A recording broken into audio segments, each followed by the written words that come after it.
Let me ask you one question. How many decisions have you made this year based on what other people might think? Maybe you didn't start the business. Maybe you didn't post the video. Maybe you stayed in the relationship. Maybe you stayed quiet in a meeting.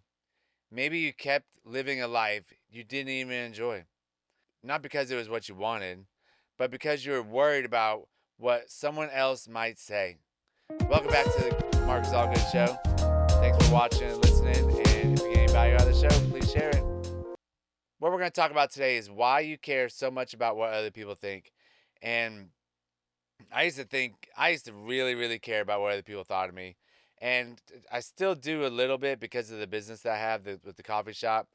But if I didn't have the coffee shop, I wouldn't care as much. I still have to care a little bit because I want people to come in and I want people to have a good time.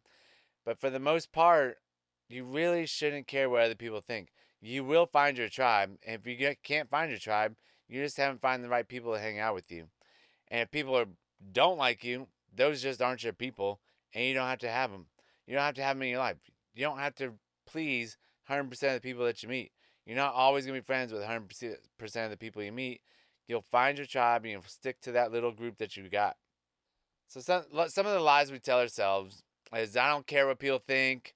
I still say I don't care what other people think. When deep down inside you actually really do. Most people say that. Very few actually live it. The reality is that we all care to some extent. The question isn't whether you care, how much control you've given those opinions. And to give those opinions control is what really matters the most. And it's how you're going to accept what's actually going on around you and what those people actually think. Is you letting those opinions creep into your brain and sit there and fester a little bit at a time and just like driving you crazy a little bit over and over and over. You can't let them just get inside there and act like little worms crawling around your brain. So, the hard truth, the moment you let someone else's opinion become more important than your own values, you hand them the steering wheel to your life. And you just don't want that. And I've talked to Kelly about that before on some of these people that are around that you just can't control them. You're not trying to control them, but you just can't almost like get rid of them out of your life because they're just sticking around. And if you let those people get into your head and you let those people start diminishing your values to bring you down to their values, then those are definitely the people that you don't want to hang out with. And it's really, really hard to see it. But once you see it, you can't unsee it. And therefore, you can get rid of them out of your life and you can move on to the tribe that you actually really need to be hanging out with. Why our brains care about approval, which sometimes I really wish I could just turn that approval care off and just turn it off. Just bloop, gone. Humans are wired for belonging and having a group and being together. And I told Kelly I went to the run club yesterday morning, and it was a lot better to run as a group than it is solo. And it goes on to this, like it's just things are just better as a group as long as you got a core group of people that actually care about you and actually have a good time. And you don't have to try and be somebody else. You can just be yourself. Wanting acceptance isn't weakness, it's normal. We all go through it. The problem is when acceptance becomes more important than authenticity. And authenticity makes up way more than becoming somebody else that you're not.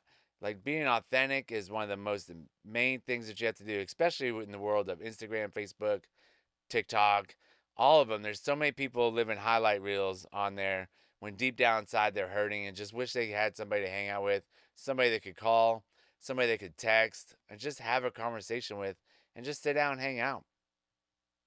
The cost of living for approval, you get you get smaller dreams because of the fact that you are scared that you're gonna not be approved by some of your peers or your parents or your spouse, something like that. You're going to have less confidence, fewer risks, more regret.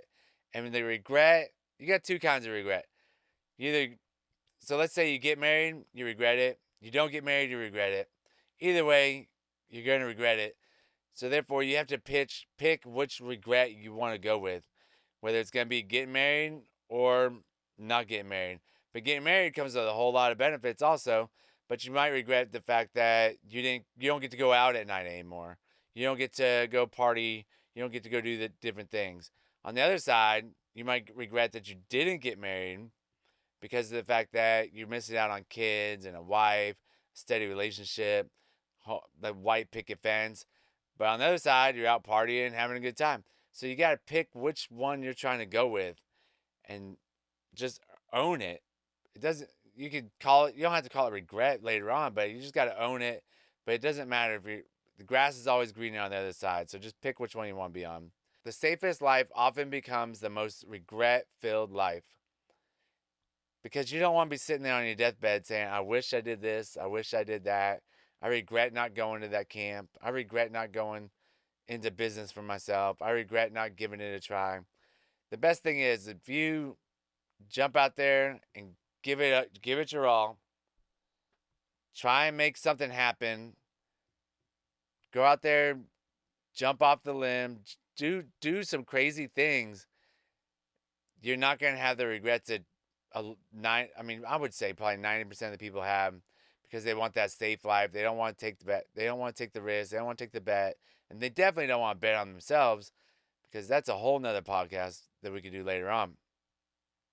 The people you're trying to impress are usually too busy worrying about what other people think about them. That realization is freeing. Going to the gym, the crazy thing is when people go to the gym for the first time, they think everybody's staring at them, and nobody's staring at them. You are the only one thinking people are staring at you. They did this, I don't know if I talked about it or not, but they did this study where they painted like a scar on people's face, like 3 people's faces, and then they actually wiped it all off without them knowing and told them that they still had this painted scar on their face, and they told them to go walk around town and come back. And the people that had the scar washed away came back saying everybody was staring at my scar. I couldn't believe how they would just sit there and stare at it. And they didn't know they didn't have the scar on them. It's all upstairs in your head. And they told them they didn't have the scar on it, and they were just like, "Oh my gosh, I don't know what to say," because of the fact that it's like when you have a cold sore or you get a scratch on your face, something that somebody can see. You personally think that's all people are staring at. When most of us don't even care. We're not even looking at that. We're just talking to you. We're just having a good time. It's just the mind is crazy. So just remember,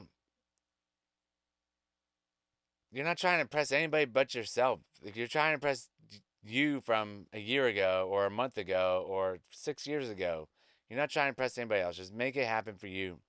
The question that changed my life, instead of asking, what will people think? Ask yourself, what will I think about myself if I don't do this?